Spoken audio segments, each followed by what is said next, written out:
Армысыздар, ардақты көрермен. Бүгін Сыңғырлау ТВ студиясында мен Әліпа Тайұлым. Арнамыздың бүгінгі қонағы Тәуекел Нұрлан Шалқыбайұлы. Нұрлан ағамыз бүгін эфирде тікелей байланыста. Өзіңізге қояр сұрағыма кезек берейін. Нұрлан Шалқыбайұлы, сіз ұзақ жылдар бойы жауапты қаржы саласында және басшылық қызметтерде келесіз. Бүгінгі жастарға мансап пен байлыққа ұмтылмай-ақ, өз ісінің нағыз шебері болып, биік белестерді бағындырудың басты сыры неде екенін айтып бере аласыз ба?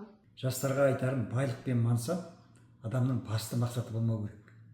Байлық пен мансапқа адам таза еңбекпенен істің арқасында жетуге тиіс. Ең маңызды, сен әр өз ісіңді шын жүректен таңдап, оны терең меңгеруің керек. Адам өз саласын жетік шебері болғанда қоғамға пайда келеді. Сол арқылы құрметке бөленеді.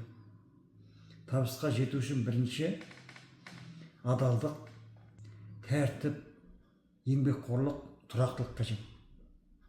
Қиындықтардан қашпай, сол қайта қиындықтардан сабақ алып үйрену керек. Үздіксіз ізденіспен дамуда болу керек.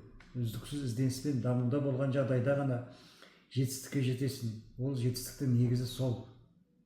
Сіз туған ауылыңыз Сыңғырлауға мешіт салып, абаттандыру жұмыстарына ұйытқы болдыңыз. Көптеген кәсіпкерлер қалаға бет бұрып жатқанда, сізді туған жердің топырағына игілік жасауға итермелеген қандай ішкі сезім? Туған жерге қызмет ету әр жастың азаматтық борышы болуы шарт.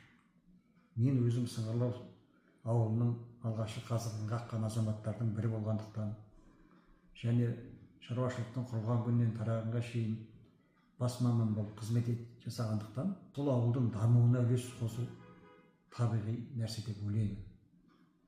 Қайда жүрсем де туған жердің қадірін ұмытпау мен үшін маңызды қағида. Соңғы жылдары ауылдан қалаға көшу үрдісі алып тұрған уақытта біздің мақсатымыз ауылдағы халықты тұрақтандыру. Сол үшін қолдан келген көмегіміздің бәрін жасау керек болды. Сол үшін ештеңеден аянып қалған жоқпыз. Түрлі діни жат ағымдардың көбеюіне байланысты жастарды имандылыққа тәрбиелеу үшін мешіт салып, сол ауылдан шыққан кәсіпкер Әбдиев Бегал деген азамат қазіргі уақытта аквапарк салып жатыр.